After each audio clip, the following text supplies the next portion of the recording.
Il-Gvern Malti spiċċa ħammeġ isem pajjiżna anke fil-Pakistan dan wara li ġie rrappurtat kif Carmen Chantar, il-kap eżekuttiv tal-Fondazzjoni s-Servizzi Mediċi u Lit il-Leminija tal-Ministru tas-Saħħa Chris Fearn allegatament daħlet fil-but il fuq minn 400,000 euro mill-kumpanija Gozo International Medicare Limited, kumpanija illi kienet parti mill-Vitals. Bl-iskandlu ta' dawn il-flejjes tant jikber illi Carmen Chantar spiċċat kellha tissospendi lil dan nifisha mill-FMS sabiex fi kliema tkun tista' tiddefendi l-pożizzjoni tagħha.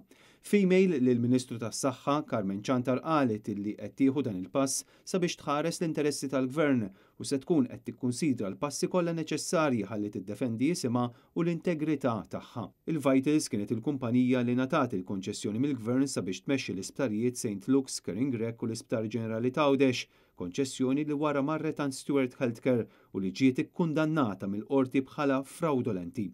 Dan apparti li hemm 3 rapporti jibsin mill-Awditur Ġenerali illi jikkundannaw dan id-deal illi sewa lil pajjiżna aktar minn 400 miljun euro mit-taxxi tagħna. Il-Gazzetta The Daily Pakistan ippubblikat rapport illi fih intqal li kumpanija brabta ma' Ramtu Muluri illi kien direttur tal-Vitals għamlet qatt ta' pagamenti lil Chantar. Ir-rapport jgħid li trasferimenti li saru juru ħlasijiet suspettużi lil Lit il-Leminija tal-Ministru Chris Fearn. Skont dan l-artiklu hi allegatament irċeviet total ta' 443,500 euro, flus illi tħallsu f'kont f'Dubai. Bħala persuna li tmexxi l-FMS, Chris Fearn kien tal il-Carmen Chantar kuntratt massiġġ ta' 163,000 euro, li jfisser madwar 13,000 euro fix-xahar.